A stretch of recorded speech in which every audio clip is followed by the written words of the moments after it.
হাদি বলেছিলেন আমরা তৃতীয় বিপ্লবের প্রস্তুতি নেব। আমার কাছে মনে হচ্ছে শহীদ ওসমান হাদির রক্তের মধ্য দিয়ে আমরা সেই তৃতীয় বিপ্লবের দিকে এগোচ্ছি।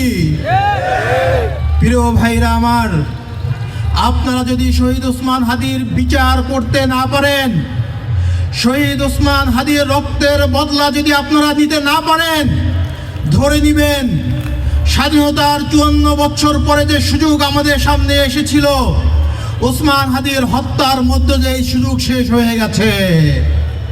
ওসমান হাদিকে যদি ঘাতকরা হজম করতে পারে, ওসমান হাদির খুনিরা যদি পার পেয়ে যায়, পরবর্তীতে কোনো ওসমান হাদির মতো বিপ্লবীর জন্ম এই বাংলার জমিনে হবে না।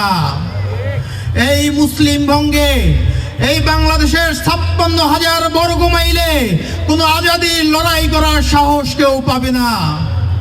প্রিয় ভাইরা আমার, ওসমান হাদির মূল লড়াই ছিল কালচারাল ফ্যাসিস্টদের বিরুদ্ধে।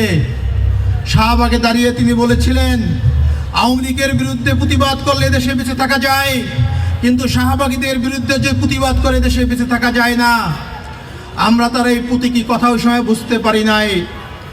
ঘাতকের বুলেট যখন তার প্রাণ কেড়ে নেওয়ার পরে আমরা আজকে বুঝতে পেরেছি এদেশের কালচারাল ফ্যাসিস্টটা কতটা শক্তিশালী। ওসমানের মতো নিরহংকার দেশপ্রেমিক একজন মানুষকে শুধু দেশের পক্ষে কথা বলার জন্য হত্যা করা হয়েছে, যার কোনো রাজনৈতিক উচ্চবিলাসিতা ছিল না, সম্পদের প্রতি কোনো মোহ ছিল না, শুধু বাংলাদেশের 18টি জনগণ নিয়ে যার চিন্তা চেতনা মননে মগজে ছিল। ভাইরা আমার, আপনাদের কাছে আমি একটাই অনুরোধ করব, ওসমান হাদি যে বিপ্লব শুরু করেছিলেন, ওসমান হাদির অসমাপ্ত বিপ্লব যদি আপনারা সমাপ্ত করেন, তাহলে ওসমান হাদি আমাদের ভিতরে বেঁচে থাকবেন। ওসমান হাদির মতো ক্ষণজন্মার বিপ্লবী যদি আপনারা বাঁচিয়ে রাখতে চান, এই কালচারাল ফ্যাসিস্টদের বিরুদ্ধে আপনাদের কালচারাল বিপ্লব সংগঠিত করতে হবে।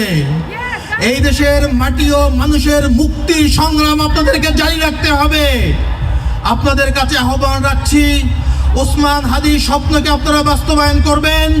বাংলার 18 কোটি মানুষকে ফ্যাসিবাদ থেকে মুক্তি দিবেন। আধিপত্যবাদীদের হাত থেকে এই বাংলাদেশকে রক্ষার আন্দোলনে আপনারা সর্বদা সচেষ্ট থাকবেন। গুলির মুখে কোন আধিপত্যবাদীদের রাঙা চক্ষুর মুখে আপনারা থেমে যাবেন না।